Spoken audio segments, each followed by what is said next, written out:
Timnas U17 tanpa kekalahan di fase grup Piala Asia bersama Bung Golin, mari kita bahas.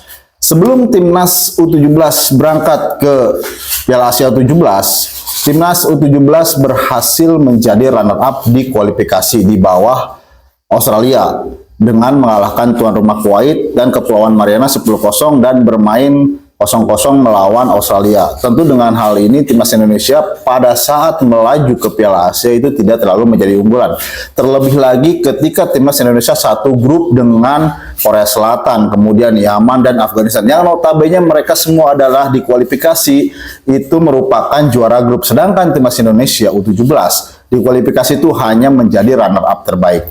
Dengan melihat hasil ini, ketika Timnas Indonesia harus berhadapan dengan Korea, tentu saja Bung Golin pun banyak kalangan sepak bola mungkin berpikiran bahwa akan bisa mengambil poin ketika Timnas Indonesia menghadapi Yaman dan juga menghadapi Afghanistan. Dengan Korea kita biasanya melupakan pertandingan itu karena kalau misalkan tidak kalah, imbang saja sudah bagus untuk Timnas Indonesia. Tapi hasilnya Timnas Indonesia berhasil mengantongi kemenangan 1-0 di laga perdana yang itu membuka jalan di laga-laga selanjutnya. Karena biasanya dalam sebuah kompetisi, di laga pertama itu pertandingan akan sangat berat ya, terutama untuk yang mentalnya kurang kuat itu sangat berbahaya. Kalau misalkan pertandingan itu di pertandingan pertama bisa dilalui dengan mudah atau dilalui dengan sukses, biasanya ke pertandingan lainnya itu akan lebih mudah. Tapi kalau misalkan kemarin Timnas Indonesia kalah melawan Korea, itu sangat berbahaya pada saat melawan Yaman dan juga melawan Afghanistan. Tentu saja ini di grup C ini, ketiga tim ini menurut Bung Golin tidak ada yang lemah, semua mereka kuat. Contoh pada saat Korea kalah dengan Indonesia.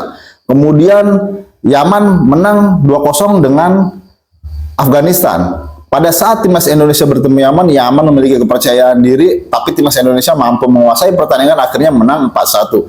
Ketika Korea menghadapi Yaman, ternyata Korea hanya bisa menang 1-0, yang mungkin prediksi Korea bisa melanjutkan pada saat menang 6-0 melawan Afghanistan. Nyatanya Korea hanya menang 1-0, itu pun dengan susah payah. Yang notabene berarti melihat hasil ini bahwa di grup C ini semua kekuatan merata. Walaupun memang Afghanistan pernah kalah 6-0 melawan Korea, tapi itu karena kesalahan strategi yang dilakukan oleh Afghanistan karena dia menginginkan 3 poin, dia keluar menyerang tapi lupa dengan pertahanan. Kemudian Timnas Indonesia di pertandingan terakhir yang kita mungkin kira mudah karena ada Afghanistan tim yang paling banyak kebobolan, tim yang belum pernah memenangkan pertandingan, akhirnya di pertandingan ketiga Timnas Indonesia ternyata kesulitan. Walaupun memang pada akhirnya Timnas U17 pada saat melawan Afghanistan itu berhasil menciptakan 2 gol di akhir-akhir pertandingan melalui Alberto dan juga Goli. Dengan hasil ini tentu saja ini sangat bagus ya buat Timnas Indonesia, karena di fase grup ini menjadi sejarah baru lagi buat Timnas Indonesia U17.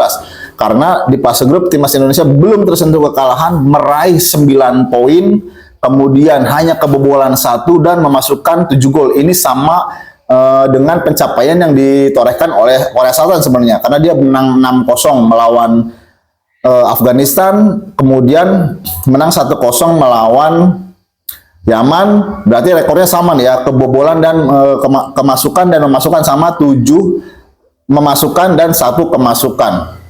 Untuk Timnas Indonesia sendiri nanti akan bertemu dengan runner-up grup D, itu bisa saja terjadi Oman, kemudian ini pertandingannya masih ketat, sampai pertandingan terakhir belum ketahuan siapa yang akan bertemu dengan Timnas Indonesia. Bung Golin berharap nanti ketika Timnas Indonesia masuk di perempat final itu bisa menurunkan kekuatan full, kekuatan maksimal agar nanti kita bisa tembus ke semifinal. Jadi ini rekor baru buat Timnas Indonesia.